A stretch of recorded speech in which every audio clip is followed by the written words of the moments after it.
வாழ் மக்களே, இதோ மக்களினத்தாரை மீட்பதற்காக ஆண்டவர் வருவார்.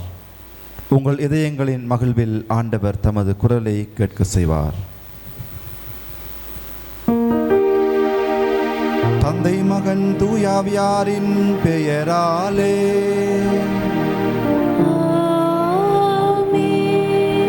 நம் ஆண்டவராகிய இயேசு கிறிஸ்துவின் அருளும் கடவுளின் அன்பும் பரிசுத்த ஆவியாரின் நட்புறவும் உங்கள் அனைவரோடும் இருப்பதாக.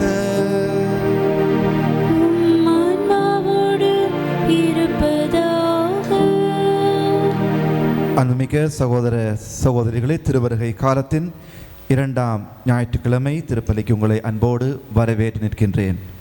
ஆண்டவர் தருகின்ற வார்த்தைகள் எங்களுடைய வாழ்வை சீரமைக்க செம்மையாக்க அவர் அழைப்பு விடுகின்றார். ஆகவே இந்த வார்த்தைகளை கேட்டவர்களாக இந்த வாரத்தினுடைய சிந்தனையாக ஆண்டவர் அமைதி தருவராக இருக்கின்றார் என்ற எண்ணத்திலே சிந்தனையிலே நாங்கள் அமைதியின் மெழுகுவர்த்தி ஏற்றியவர்களாக இந்த பலியிலே பங்கேற்போம்.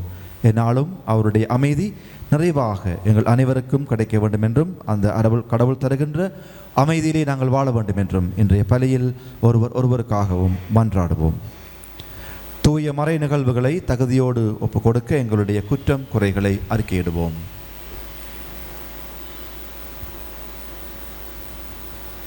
எல்லாம் வல்ல இறைவனிடமும் சகோதர சகோதரிகளே உங்களிடமும் நான் பாவி என்று ஏற்றுக்கொள்கின்றேன். ஏனெனில் சிந்தனையாலும் சொல்லாலும் செயலாலும் கடமையில் தவறியதாலும் பாவங்கள் பல செய்தேன்.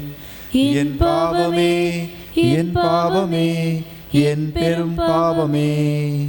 ஆகையால் எப்பொழுதும் கன்னியான பரிசுத்த மரியாளையும் வானதூதர் புனிதர் அனைவரையும் சகோதர சகோதரிகளே உங்களையும் நம் இறைவனாகிய ஆண்டவரிடம் எனக்காக வேண்டிக் கொள்ள மன்றாடுகின்றேன். எல்லாம் வல்ல இறைவன் நம்மை இரக்கம் வைத்து நம் பாவங்களை மன்னித்து நம்மை முடிவில்லா வாழ்வுக்கு அழைத்து செல்வாராக. ஆமென்.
மன்றாடுவோமாக.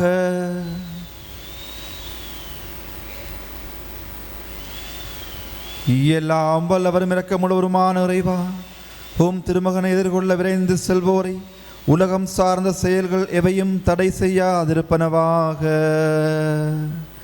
விண்ணக ஞானத்தின் படிப்பினையோ எங்களை அவருடன் தோழமை கொள்ள செய்வதாக.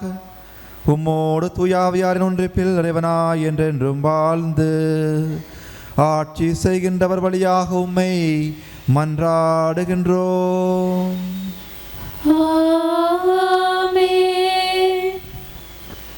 நேர்மையோடு ஏழைகளுக்கு நீதி வழங்குவார்.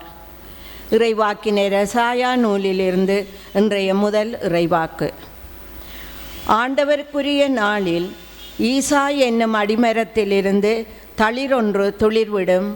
அதன் வேர்களில் இருந்து கிளையொன்று வளர்ந்து கனி தரும். ஆண்டவரின் ஆவி அவர் மேல் தங்கியிருக்கும்.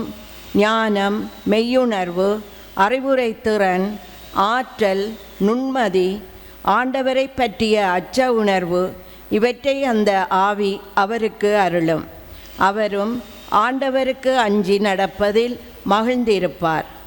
கண் கண்டதை கொண்டு மட்டும் அவர் நீதி வழங்கார். காதால் கேட்டதை கொண்டு மட்டும் அவர் தீர்ப்பு செய்யார். நேர்மையோடு ஏழைகளுக்கு நீதி வழங்குவார்.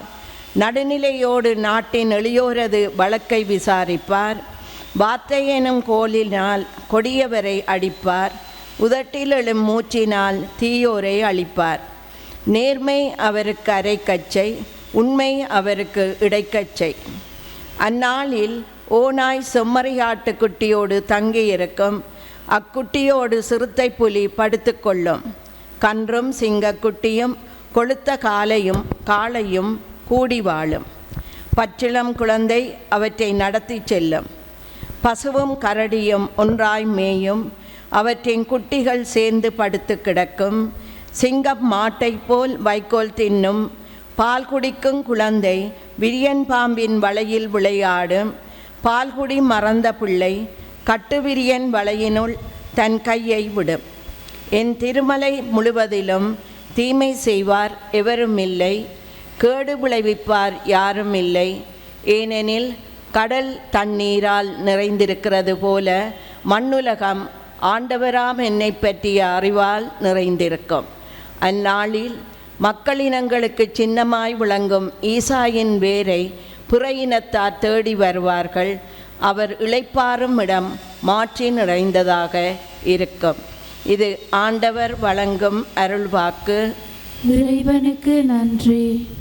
பின்வரும் பதிலுரை பாடலுக்கு பல்லவியாக ஆண்டவருடைய காலத்தில் நீதி தழைத்தோங்கும் என்று பதில் கூறுவோம்.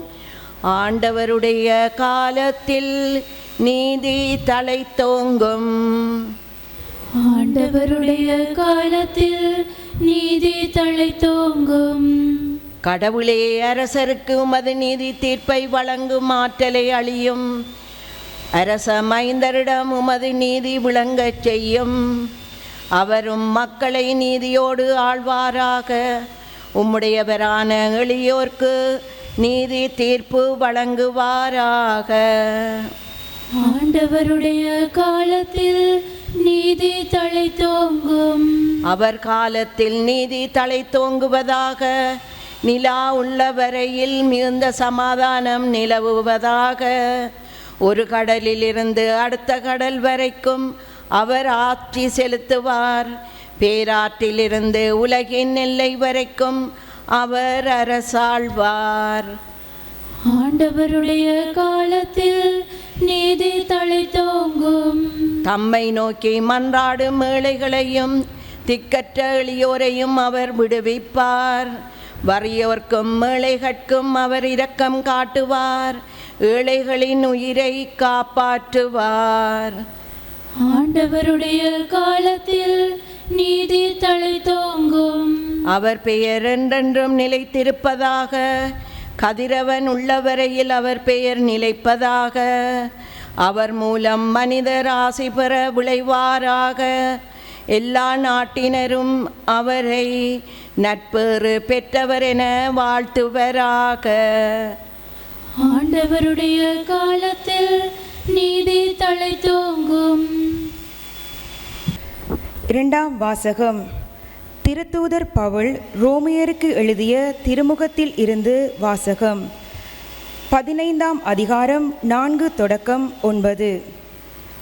சகோதர சகோதரிகளே, முற்காலத்தில் எழுதப்பட்டவை அனைத்தும் நமக்கு அறிவுரையாகவே எழுதப்பட்டுள்ளன. மறைநூல் தரும் மன உறுதியினாலும் ஊக்கத்தினாலும் நமக்கு எதிர்நோக்கு உண்டாகிறது. கிறிஸ்து இயேசுவின் முன்மாதிரிக்கு ஏற்ப நீங்களும் ஒரே மனதினராய் இருக்குமாறு மன உறுதியையும் ஊக்கத்தையும் தரும் கடவுள் உங்களுக்கு அருள் புரிவாராக. இவ்வாறு நீங்கள் அனைவரும் ஒருமனப்பட்டு நம் ஆண்டவர் இயேசு கிறிஸ்துவின் கடவுளும் தந்தையும் ஆனவரை ஒருவாய்ப்பட போற்றி புகழ்வீர்கள். ஆகையால் கிறிஸ்து உங்களை ஏற்றுக்கொண்டது போல நீங்களும் ஒருவரை ஒருவர் ஏற்றுக்கொள்ளுங்கள். அப்பொழுது கடவுளை பெருமைப்படுத்துவீர்கள். என் கருத்து இதுவே. கடவுள் உண்மை உள்ளவர் என்பதை காட்டுமாறு கிறிஸ்து விருத்த சேதனம் செய்து கொண்டவர்களுக்கு தொண்டர் ஆனார். மூதாதையருக்கு தரப்பட்ட வாக்குறுதிகளை உறுதிப்படுத்தவும் பிற இனத்தார் கடவுளுடைய இரக்கத்தை பார்த்து ஆண்டவரை போற்றி புகழவும் இவ்வாறு தொண்டர் ஆனார். ஆகவே பிற இனத்தாரிடையே உம்மை போற்றுவேன், உமது பேருக்கு புகழ் மாலை சாற்றுவேன் என இதை குறித்து மறைநூலில் எழுதியுள்ளது. இது ஆண்டவரின் அருள்வாக்கு. இறைவனுக்கு நன்றி. நற்செய்திக்கு முன் வாழ்த்தொலி.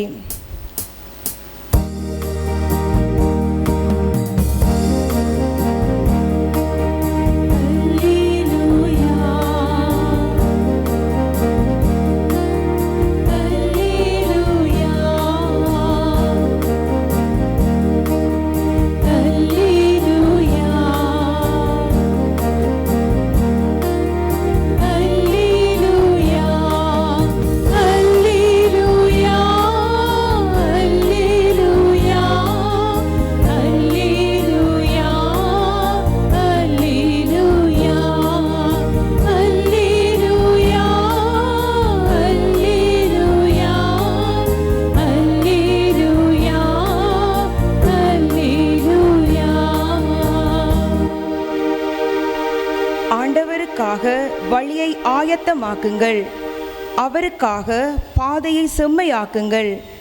மனிதர் அனைவரும் கடவுள் அருளும் மீட்பை காண்பர். ஹalleluya.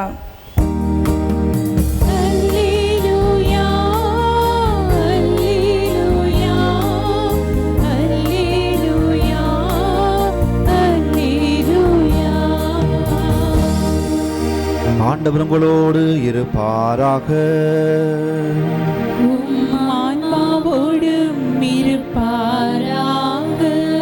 மத்தேயு எழுதிய பரிசுத்த நற்செய்தியில் இருந்து வாசகம். ஆண்டவரே மாட்சி உமக்கே. அக்காலத்தில் திருமுழுக்கு யோவான் யூதேயாவின் பாலை நிலத்துக்கு வந்து மனம் மாறுங்கள், ஏனெனில் விண்ணரசு நெருங்கி வந்துவிட்டது என்று பறைசாற்றி வந்தார். இவரை குறித்தே பாலை நிலத்தில் குரல் ஒன்று முழங்குகின்றது, ஆண்டவருக்காக வழியை ஆயத்தமாக்குங்கள், அவருக்காக பாதையை செம்மையாக்குங்கள் என்று இறைவாக்கினர் ஏசாயா உரைத்துள்ளார். இது யோவான் ஒட்டக முடியிலான ஆடையை அணிந்திருந்தார், தோல் கச்சையை இடையில் கட்டியிருந்தார், வெட்டுக்கிளியும் காட்டுத்தேனும் உண்டு வந்தார். எருசலேமிலும் யூதேயா முழுவதிலும் யோர்தான் ஆற்றை அடுத்துள்ள பகுதிகள் அனைத்திலும் இருந்தவர்கள் அவரிடம் சென்றார்கள். அவர்கள் தங்கள் பாவங்களை அறிக்கையிட்டு யோர்தான் ஆற்றில் அவரிடம் திருமுழுக்கு பெற்று வந்தார்கள். பரிசேயர் சதுசேயருள் பலர் தம்மிடம் திருமுழுக்கு பெற வருவதை கண்டு அவர் அவர்களை நோக்கி, விரியன் பாம்பு குட்டிகளே, வரப்போகும் சினத்திலிருந்து தப்பிக்க இயலும் என உங்களிடம் சொன்னவர் யார்? நீங்கள் மனம் மாறியவர்கள் என்பதை அதற்கேற்ற செயல்களால் காட்டுங்கள். ஆபிரகாம் எங்களுக்கு தந்தை என உங்களிடையே சொல்லி பெருமை கொள்ள வேண்டாம். இக்கற்களிலிருந்தும் ஆபிரகாமுக்கு பிள்ளைகளை தோன்ற செய்ய கடவுள் வல்லவர் என உங்களுக்கு சொல்கின்றேன். ஏற்கனவே மரங்களின் வேரருகே கோடாரி வைத்தாயிற்று. நற்கனி தராத மரங்கள் எல்லாம் வெட்டப்பட்டு தீயில் போடப்படும். நீங்கள் மனம் மாறுவதற்காக நான் தண்ணீரால் திருமுழுக்கு கொடுக்கிறேன். எனக்கு பின் ஒருவர் வருகிறார், அவர் என்னை விட வலிமை மிக்கவர். அவருடைய மிதியடிகளை தூக்கி செல்லக்கூட எனக்கு தகுதி இல்லை. அவர் தூய ஆவி என்னும் நெருப்பால் உங்களுக்கு திருமுழுக்கு கொடுப்பார். அவர் சுலகை தம் கையில் கொண்டு கோதுமையும் பதரையும் பிரித்தெடுப்பார். தம் கோதுமைகளை களஞ்சியத்தில் சேர்ப்பார், ஆனால் பதரை அணையா நெருப்பிலிட்டு சுட்டெரிப்பார் என்றார். கிறிஸ்து வழங்கும் நற்செய்தி. கிறிஸ்துவே உமக்கு புகழ்.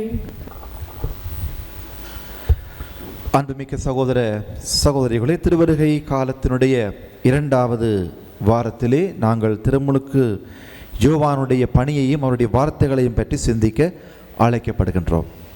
அமைதியின் வாரமாக நாங்கள் இந்த வாரத்தை சிந்திக்க தியானிக்க அழைக்கப்பட்டிருந்தாலும் இந்த திருமுழுக்கு யோவான் ஒரு குரல் முழங்குகின்றது என்று ஏசாயா இறைவாக்கினர் அவரை பற்றி முன்கூட்டியே சொல்லுகிறார். பாலை நேரத்திலே ஒரு குரல் ஒன்று முழங்குகின்றது, அமைதியான குரல் அல்ல, ஒரு முழக்கம் போன்ற ஒரு குரலாக இருக்கின்றது.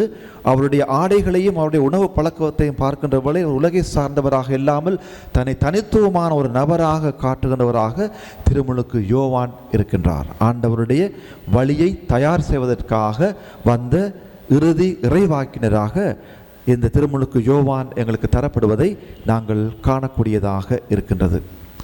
இவ்வாறு இருக்கின்ற இந்த திருமுழுக்கு யோவான் நீரினாலே திருமுழுக்கு கொடுத்தாலும் அவர் உறுதியோடு அங்கே வருகின்ற மக்களுடைய பாவங்களை கேட்டு மன்னிப்பளித்து அவர்களுக்கு திருமுழுக்கு கொடுத்தாலும் ஒரு சாராரை அவர் வன்மையாக கண்டிக்கின்றார். பரிசேயர் சதுசேயர்கள் பலர் தம்மிடம் வருவதை பார்த்ததும் அவர் சொல்லுகின்றார், அவர்களை நோக்கி, விரியன் பாம்பின் குட்டிகளே, வரப்போகும் சினத்திலிருந்து தப்பிக்க இயலும் என உங்களிடம் சொன்னவர் யார் என்று சொன்னால், நீங்கள் மனமாறி இருந்தால் அது உங்களுடைய செயற்பாடுகளிலே செயல்களால் நீங்கள் அதை காட்டியிருக்க வேண்டும். ஆனால் உங்களுடைய செயல்களில் எந்த மாற்றமும் இல்லாதபடியினால் உங்களுக்கு விடுதலை இல்லை என்ற ஒரு செய்தியை உறுதியாக அந்த பரிசேயர் சதுசேயருக்கு துணிவோடு பறைசாற்றுகின்ற ஒரு நபராக, இறைவாக்கினராக திருமுழுக்கு யோவான் காணப்பட்டிருப்பதை நாங்கள் காணக்கூடியதாக இருக்கின்றது.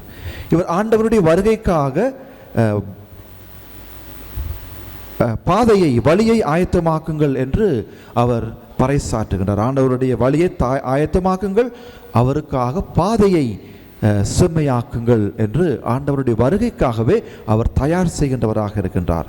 ஆகவே இந்த திருமுழுக்கு யோவான் கிறிஸ்து பிறப்புக்காக அல்லது அவருடைய வருகைக்காக இந்த காலங்களிலே நாங்கள் ஆயத்தம் செய்வது போல் ஆயத்தம் செய்யவில்லை. நாங்கள் பார்க்கின்றோம், இப்பொழுதே கிறிஸ்மஸ் ட்ரீ வைத்தாகிவிட்டது, பாலங்குடியில் வைப்பதற்கான ஆயத்தங்கள் நடக்கின்றன. அத்தோடு பல ஆலயங்களில் கரோல், ஜிங்கிள் பெல் என்றெல்லாம் பாட்டுகள் எல்லாம் நாங்கள் பழகி கொண்டிருக்கின்றோம். திருமுழுக்கு யோவான் அவ்வாறு செய்யாமல் ஒரு அழைப்பை விடுகின்றார் ஆண்டவருடைய வருகைக்காக. என்னவென்று சொன்னால், நீங்கள் அவருடைய வழியை ஆயத்தமாக்குங்கள், அவருக்காக பாதையை செம்மையாக்குங்கள். எங்களுடைய உள்ளத்தை பார்க்கின்ற வேளை அது ஒரு கரடு முரடான ஒரு பாதையை போல இருக்கின்றது. ஆண்டவர் அங்கே குடிகொள்ள வேண்டுமாக இருந்தால் எங்களுடைய உள்ளம் தாழ்மையில், தாழ்ச்சியில், மன்னிப்பு பெற்ற ஒரு உள்ளமாக, நற்பண்புகளை கொண்ட தூயதான ஒரு உள்ளமாக இருக்கின்ற வேளையில் அங்கே ஆண்டவர் குடிகொள்ள முடியும். ஆகவே நீங்கள் உங்களுடைய உள்ளங்களை தூய்மைப்படுத்திக் கொள்ளுங்கள், சீர்படுத்திக் கொள்ளுங்கள் என்ற அழைப்பை விடுகின்றார். அவ்வாறு நாங்கள் சீர்படுத்தவில்லை என்று சொன்னால் காலம் வந்தே விட்டது, நேரம் வந்து விட்டது. எவ்வாறு மரத்தின் வேரிலே கோடாரி வைத்தாகிவிட்டது, கனி தராத எல்லா மரங்களும் வெட்டி வீழ்த்தி நெருப்பிலே போடப்படும் என்று அவர் சொல்லுகின்றார். அதே போல இன்னொரு உதாரணத்தை சொல்லுகின்றார். அவர் வருகின்றார், சுலகை தம் கையிலே வைத்திருப்பார், கோதுமையை களஞ்சியத்தில் சேர்ப்பார், பதரையோ அணையாத நெருப்பிலிட்டு எரிப்பார் என்றும் சுட்டெரிப்பார் என்றும் சொல்லுகின்றது. ஆகவே திருமுழுக்கு யோவான் நாங்கள் வழக்கமாக பார்க்கின்ற இந்த உலக முடிவு காலத்துக்குரிய ஆயத்தங்களை விட ஒரு சவால் மிகுந்த வாழ்க்கை முறை மாற்றத்தை ஒன்றை எங்களுக்கு அவர் தருகின்றார். வழக்கமாக நாங்கள் பார்க்கின்றோம், உலகம் அழிய போகின்றது, பெரு வெள்ளம் வருகின்றது, நிலநடுக்கங்கள், புயல்கள், தொற்று நோய்கள் எல்லாம் வருகின்றது. இவையெல்லாம் உலக முடிவின் அழிவு என்று நாங்கள் எண்ணுகின்ற வேளையில் திருமுழுக்கு யோவான் சொல்லுகின்றார், நீங்கள் அவருடைய வருகைக்காக உங்களுடைய வாழ்வில் மாற்றங்களை ஏற்படுத்துங்கள், உங்களுடைய சிந்தனைகளிலும் செயற்பாடுகளிலும் அந்த மாற்றம் தெரியட்டும் என்று அவர் எங்களுக்கு அழைப்பு விடுகின்றார். ஆகவே இந்த ஆண்டவர் வருகின்ற நாள் எங்களுக்கு தெரியாது. ஆனால் அது இன்றைக்கு வரலாம், நாளைக்கு வரலாம், 1000 ஆண்டுகள், 10,000 ஆண்டுகள், எப்பொழுதோ நமக்கு தெரியாது. எவ்வாறாக அது இருந்தாலும் அந்த ஆண்டவர் வருவார் என்ற நம்பிக்கை எங்களுக்கு இருக்கின்றது. ஆகவே எங்களுக்கு தரப்பட்டிருக்கின்ற காலம் குறுகியது என்றும் எங்களுக்கு தெரிந்திருக்கின்றது. ஆதலால் இந்த குறுகிய காலத்தில் நாங்கள் எங்களுடைய வாழ்வையும் எங்களுடைய சிந்தனை, பழக்க வழக்கங்கள், செயற்பாடுகள் அனைத்தையும் சீர்படுத்த அழைக்கப்படுகின்றோம். ஆகவே இன்றைய முதல் வாசகத்தில் ஏசாயா இறைவாக்கினருடைய இந்த 11ஆம் அதிகாரம் துவங்கி கொஞ்சம் அதிகாரத்தை நாங்கள் இம்மானுவேலினுடைய அதிகாரம் என்று சொல்லுவோம். ஏனென்று சொன்னால் இம்மானுவேல் வரப்போகின்றார், ஆண்டவர் எங்களோடு இருக்கின்றார் என்ற நம்பிக்கையை தருகின்ற சொற்களை இறைவாக்கினர் ஏசாயா எங்களுக்கு கூறுகின்றார். அங்கே இருந்த இஸ்ரவேல் மக்கள், யூதேயா மக்கள் பிளவுபட்டு வாழ்க்கை இழந்து தவிக்கின்ற வேளையில் நம்பிக்கை தருகின்ற வார்த்தைகளை ஏசாயா சொல்லுகின்றார். தாவீதின் குலத்திலே இருந்து, ஈசா எனும் அடிமரத்திலிருந்து தான் ஒரு தளிர் ஒன்று துளிர்விடும், அதன் வேர்களிலிருந்து கிளை ஒன்று வளர்ந்து கனி தரும். ஆண்டவரின் ஆவி அவர் மேல் தங்கியிருக்கும். அவ்வாறு வருகின்ற ஆண்டவர் எவ்வாறாக இருக்கின்ற சொன்னால், ஞானம், மெய் உணர்வு, அறிவுத்திறன், ஆற்றல், நுண்மதி, ஆண்டவரை பற்றிய அச்ச உணர்வு, இவற்றை அந்த ஆவி அவருக்கு அருளும். அவரும் ஆண்டவருக்கு அஞ்சி நடப்பதில் மகிழ்ந்திருப்பார் என்று சொல்லுகின்றது. ஆகவே கடவுளுக்கு அஞ்சி நடப்பதிலே நாங்கள் மகிழ்ந்திருக்க வேண்டும். கடவுள் எங்களை பார்க்கின்றார், எங்களுடைய தலைவராக இருக்கின்றார், வழிநடத்துவராக இருக்கின்றார், தந்தையாக இருக்கின்றார். அவருக்கு அஞ்சுவதில் நாங்கள் மகிழ்ச்சி கொள்ள வேண்டும் என்று சொல்லப்படுகின்றது. இன்றைய முதல் வாசகத்தினுடைய இரண்டாவது பகுதியை நாங்கள் பார்க்கின்ற வேளையிலே அங்கே பல விலங்குகளை பார்க்கின்றோம். ஓநாய் செம்மறியாட்டு குட்டியோடு தங்கியிருக்கும். அக்குட்டியோடு சிறுத்தை புலி படுத்துக்கொள்ளும். கன்றும் சிங்கக்குட்டியும் கொளுத்த காளையும் கூடி வாழும். பச்சிலம் குழந்தை அவற்றை நடத்தி செல்லும். பசுவும் கரடியும் ஒன்றாகவே மேயும். அவற்றின் குட்டிகள் சேர்ந்து படுத்திருக்கும். சிங்கம் மாட்டை போல புல்லை தின்னும். பால் குடிக்கும் குழந்தை விரியன் பாம்பின் வலையில் விளையாடும் என்று இந்த ஒரு கொடூரமான அல்லது பயத்தை தரக்கூடிய ஒன்றோடு ஒன்று இணைந்து வாழாத மிருகங்களை பற்றி சொல்கிறார். இந்த மிருகங்கள் எல்லாம் ஒன்றாக இருக்கும் என்று, அந்த நாடிலே இருக்கும் என்று சொல்லப்படுகின்றது. ஆகவே நாங்கள் எண்ணலாம், எவ்வாறு இது சாத்தியப்படும்? சில வேளையிலே நாங்கள் இந்த வெள்ளப்பெருக்கு காலத்திலே பார்த்தோம், ஒரு யானையினுடைய முதுகிலே ஒரு சிறுத்தை அமர்ந்திருப்பதை. அந்த வெள்ளத்தில் அடிபட்ட சிறுத்தையை யானை காப்பாற்றியது போலவும், ஒரு மான் நீரிலே அடித்து செல்லப்படுவதை யானை தன்னுடைய தும்பிக்கையாலே தள்ளிவிடுவது, இதெல்லாம் செயற்கை நுண்ணறிவை பயன்படுத்தி உருவாக்கப்பட்ட வீடியோக்கள், நம்பக்கூடாது. ஆனால் இன்றைய வாசகத்திலே தரப்படுவது போல இந்த மிருகங்கள் எல்லாம் எவ்வாறு ஒன்றாக இருக்கும் என்பது எங்களுடைய கற்பனைக்கு எட்டாத ஒன்றாக இருக்கின்றது. ஆனால் விவிலிய ஆராய்ச்சியாளர்களுக்கு சொல்லுகின்றார்கள், இதெல்லாம் எங்களை பற்றி தான் சொல்லப்படுகின்றது. எங்களுடைய குணாதிசயங்களிலே இந்த செம்மறி ஆட்டை போல, மாடை போல, பசுவை போல, கன்றை போல, சிங்கம், புலி, கரடியை போன்ற குணாதிசயம் கொண்டவர்களாக நாங்கள் எல்லோரும் இருக்கின்றோம். அவை எல்லாம் வீட்டுக்குள்ளே இருக்கின்றது, ஆலயத்திலும் இருக்கின்றது, வீட்டுகளுக்குள்ளேயும் இந்த மிருகங்கள் எல்லாமே இப்பொழுது ஒன்றாக இருக்கின்றது என்று சொன்னால், நாங்கள் பல்வேறு விதமான முகமூடிகளை அணிந்திருக்கின்றோம். வெளிப்படையாக எதையும் செய்யாமல் உள்ளார்ந்த ரீதியாக எப்பொழுது நாங்கள் எங்களுடைய கோபங்கள், உறவுமுறை பிரச்சனைகள், பொறாமை, போட்டி அல்லது பழி வாங்குகின்ற தன்மை, யாரையாவது எப்படியாவது வீழ்த்தி விட வேண்டும் என்ற எண்ணம், இது எல்லாமே இந்த மிருகங்களுடைய பண்புகளாக இருக்கின்றது, குணாதிசயங்களாக இருக்கின்றது.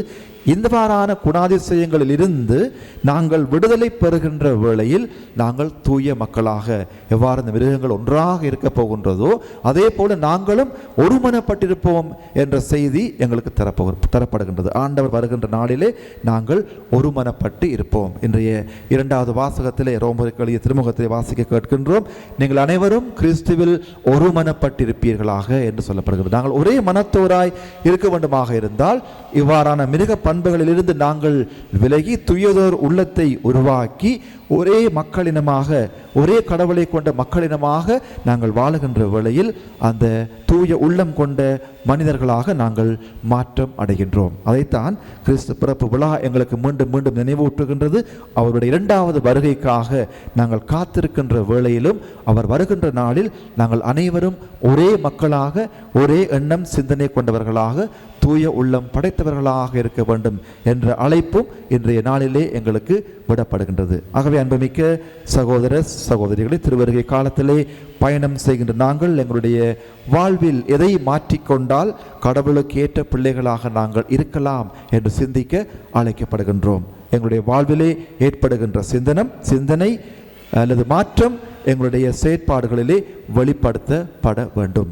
அதனால் தான் வேதாகமம் சொல்லுகின்றது, ஆண்டவரே ஆண்டவரே என்று சொல்வர்கள் எல்லாம் விண்ணரசுக்கு செல்ல முடியாது, மாறாக என்னுடைய வார்த்தையை கேட்டு அதன்படி நடப்பவர்களே விண்ணரசுக்கு உரியவர்கள் என்று ஆண்டவர் சொல்லுகின்றார். ஆகவே நாங்கள் எங்களுடைய மனமாற்றம், வாழ்க்கை மாற்றம், சிந்தனையில் ஏற்படுகின்ற மாற்றம் எங்களுடைய செயற்பாடுகளிலும் வெளிப்படுத்தப்பட வேண்டும். ஆகவே நல்ல காரியங்களை, நல்ல செயல்களை, புனிதமான காரியங்களை நாங்கள் செய்வதன் மூலம், தூயதோர் உள்ளத்தை நாங்கள் உருவாக்கிக் கொள்வதன் மூலம் கடவுளுக்கு ஏற்ற பிள்ளைகளாக வாழ வரம் வேண்டி தொடர்ந்தும் மன்றாடுவோம். ஆமேன்.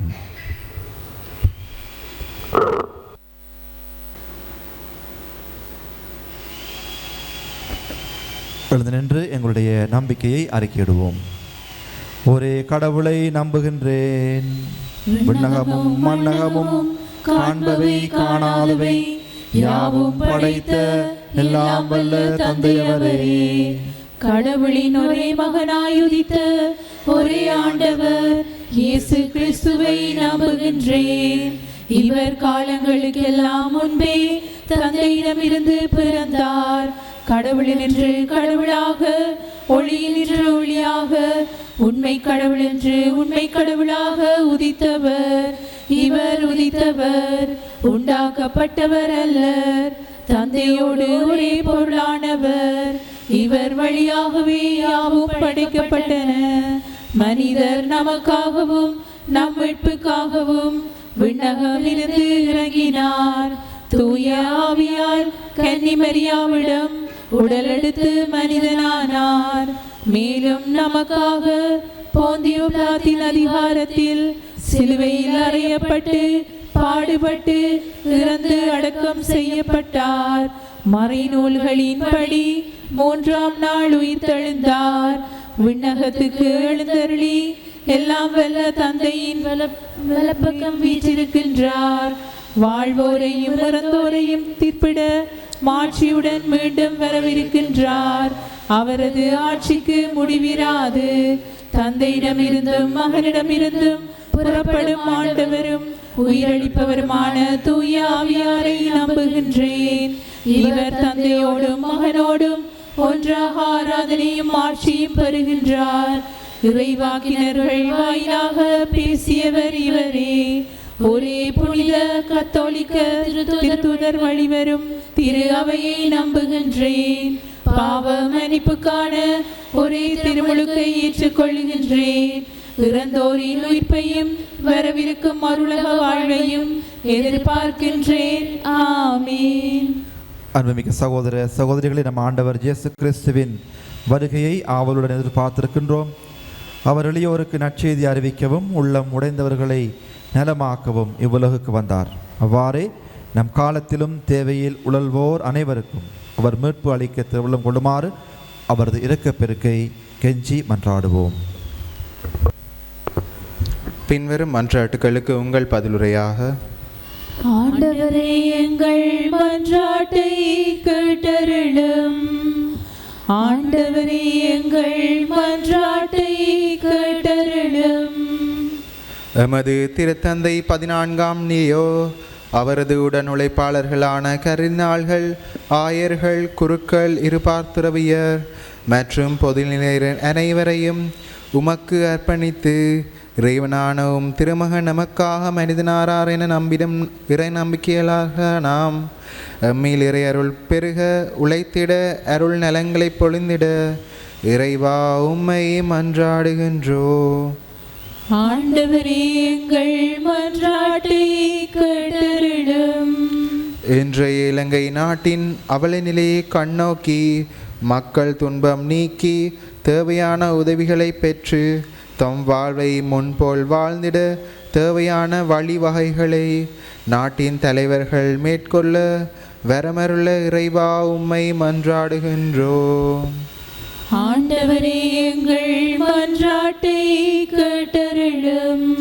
இன்றைய திருவருகை காலத்தின் 2ஆம் ஞாயிறு திருப்பலியில் கலந்து கொண்டு தமது இறை நம்பிக்கையை வெளிப்படுத்தி இறைவரம் கேட்டு நிற்கும் நம்பிக்கையாளர்கள் அனைவரையும் ஆசீர்வதித்து இயற்கை அனர்த்தங்களிலிருந்து தொடர்ந்தும் அவர்களை காத்திட இறைவா உம்மை மன்றாடுகின்றோ. ஆண்டவரே, எங்கள் மன்றாட்டை கேட்டருளும்.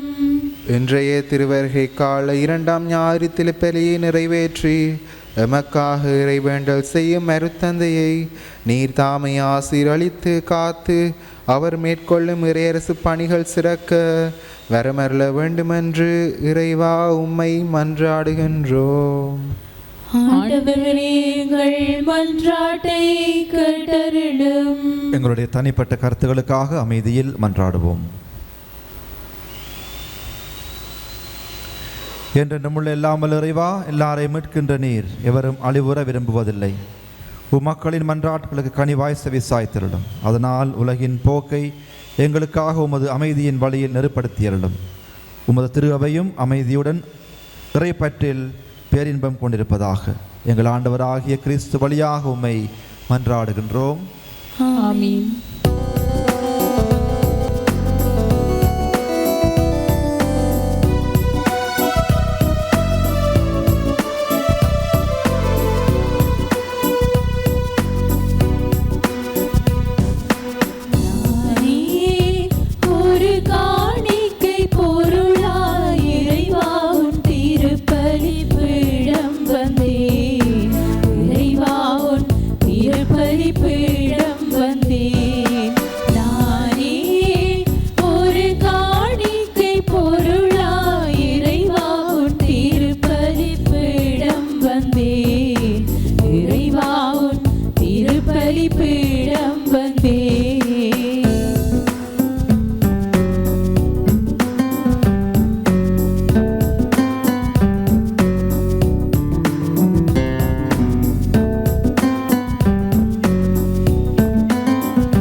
சகோதர சகோதரிகளினுடைய உங்களதுமான இப்பலி எல்லாம் வல்ல தந்தையாகிய இறைவனுக்கு ஏற்றதாகும்படி மன்றாடுங்கள்.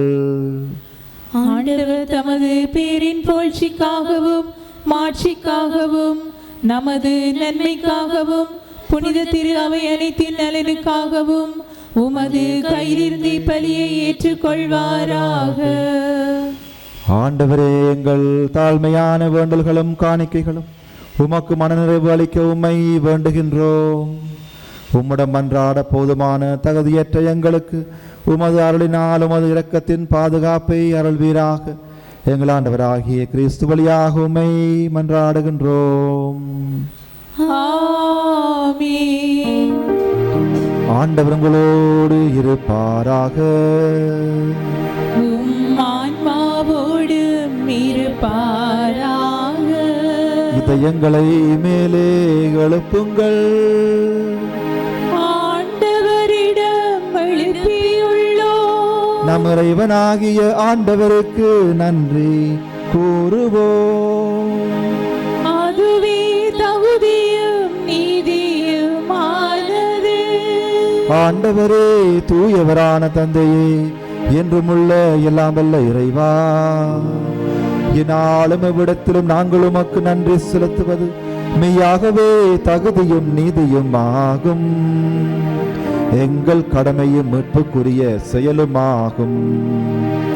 கிறிஸ்து தம்மையை தாழ்த்தி உடலிடத்த முதல் முறை வந்தபோது தொடக்கத்திலிருந்தே நீர் வகுத்த திட்டத்தை நிறைவேற்றி முடிவில்லா மீட்பின் வழியை மீண்டும் எங்களுக்கு திறந்து வைத்தார். எனவே அவர் மறுமுறை தம் அன்புக்குரிய மாட்சியுடன் வரும் பொழுது இறுதியில் வெளிப்பட நீர் வாக்களித்த மீட்பை உமது கொடையென பெற்றுக்கொள்வோம். அதை நாங்கள் இப்பொழுதும் வெளிப்பாயிருந்து துணிவுடன் எதிர்பார்க்கின்றோம். ஆகவே வானதூதர் முதன்மை வானதூதரோடும் அரியணையில் அமர்வோர் தலைமை தாங்குவோரோடும் பண்படைகளின் அணிகள் அனைத்தோடும் சேர்ந்து நாங்களும் அது மாட்சியை புகழ்ந்து பாடி முடிவின்றி சொல்வதாவது: தூயவர் தூயவர் தூயவர், வான்படைகளின் கடவுளாம் ஆண்டவர். விண்ணகமும் மண்ணகமும் உமது மாட்சியால் நிறைந்துள்ளன. உன்னதங்களிலே ஓசன்னா. ஆண்டவர் பேரால் வருகிறவர் ஆசி பெற்றவர். உன்னதங்களிலே ஓசன்னா. ஆண்டவரே, நேர்மையாகவே தூயவர், தூய்மை அனைத்திற்கும் ஊற்று. ஆகவே உம்முடைய ஆவியை பொழிந்து காணிக்கைகளை தூய்மைப்படுத்த உம்மை வேண்டுகின்றோம். இவ்வாறு எங்கள் ஆண்டவர் இயேசு கிறிஸ்துவின் உடலும் இரத்தமுமாக எங்களுக்கு இவை மாறுவனவாக. அவர் பாடுபட உளம் கனிந்து தம்மை கையளித்த போது அப்பத்தை எடுத்து நன்றி செலுத்தி அதை பிட்டு தம் சீடருக்கு அளித்து அவர் கூறியதாவது: அனைவரும் இதிலிருந்து பெற்று உண்ணுங்கள், ஏனெனில் இது உங்களுக்காக கையளிக்கப்படும் என் உடல்.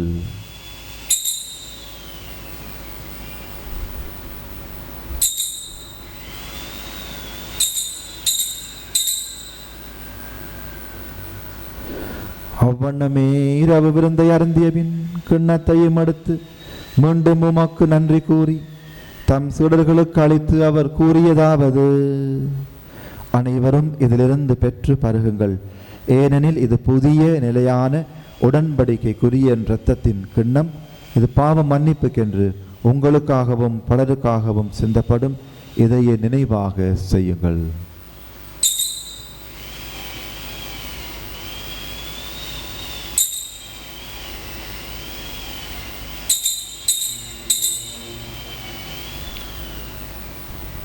நம்பிக்கையின் மறைபொருள்.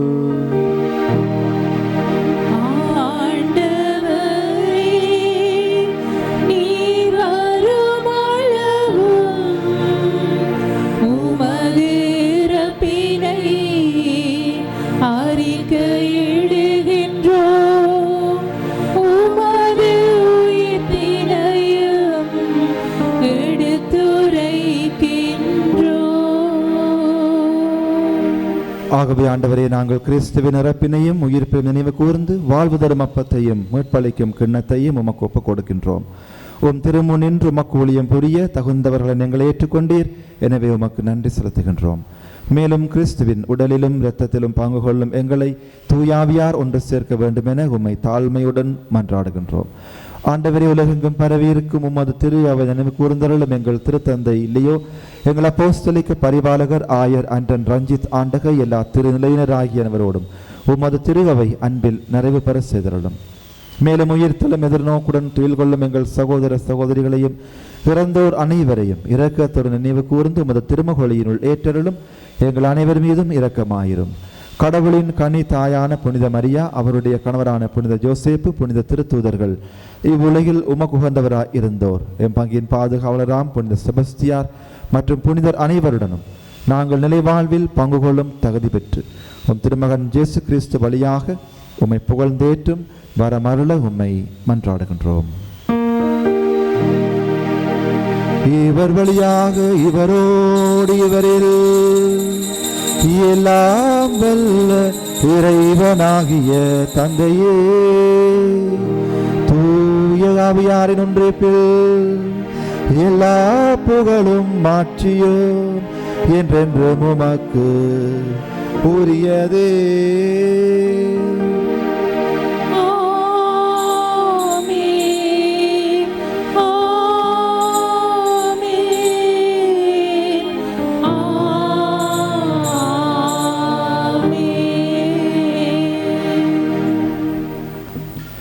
முற்பரின் கட்டளையால் கற்பிக்கப்பட்டு இறை படிப்பினையால் பயிற்சி பெற நாம் துணிந்து செல்வோம்.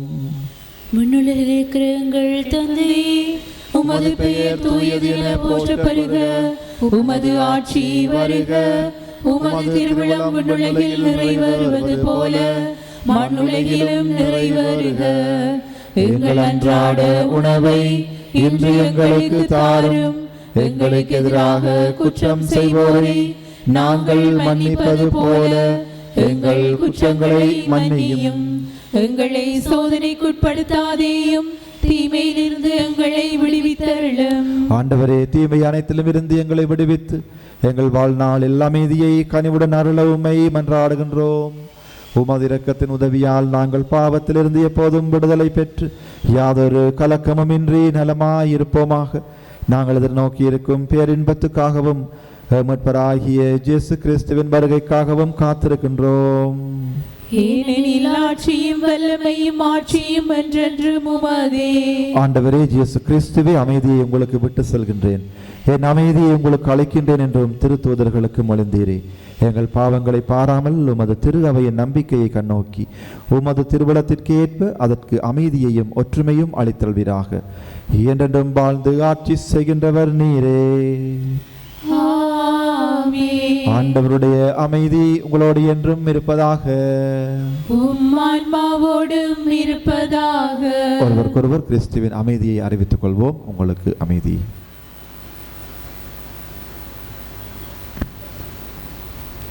உலகின் பாவங்களை போக்கும் இறைவனின் செம்மறியே, எங்கள் மேல் இரக்கமாயிரும். உலகின் பாவங்களை போக்கும்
அன்மைக்க சகோதர சகோதரிகளே, நாளை ஞாயிற்றுக்கிழமை காலை 8:45 மணி. நன்றி கூறி சபிப்போமாக.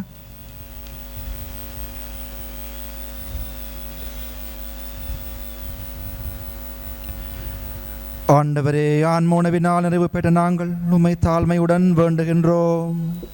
இம்மறை நிகழ்வுகளில் பங்கேற்பதால் நாங்கள் இவ்வுலக பொருள்களை ஞானத்துடன் மதிப்பீடு செய்யவும் விண்ணகத்துக்குரியவற்றை பற்றி கொள்ளவும் எங்களுக்கு கற்றுத் தருவீராக.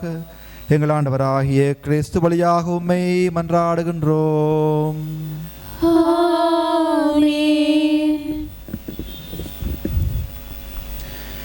ஆண்டவர் உங்களோடு இருப்பாராக. உம்மான்மாவோடும் இருப்பாராக.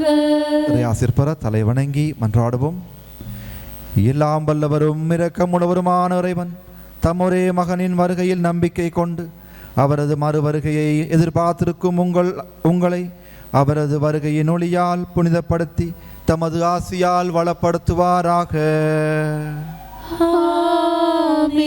இம்மை வாழ்வில் உங்களுக்கு நம்பிக்கையில் உறுதியையும் எதிர்நோக்கில் மகிழ்ச்சியையும் அன்பில் செயல்திறனையும் அவர் அளிப்பாராக.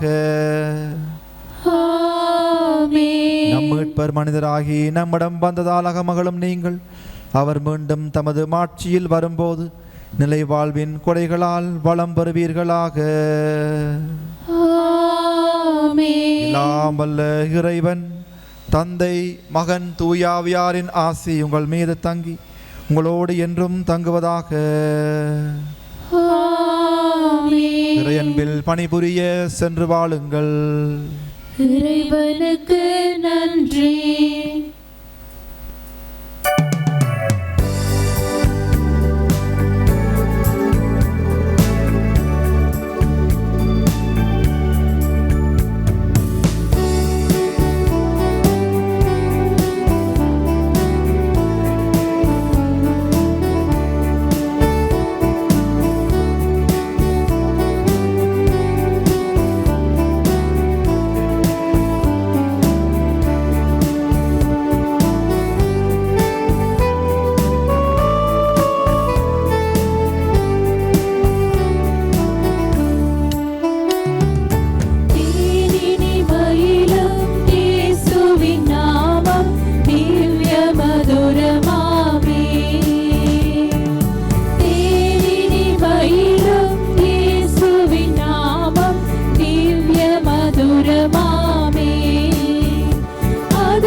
ஹோலி மேடையில் புத்தம்புது நிகழ்ச்சிகளை உடனுக்குடன் பார்த்து மகிழ எமது ஃபேஸ்புக் மற்றும் யூடியூப் பக்கத்தை லைக் செய்யுங்கள்.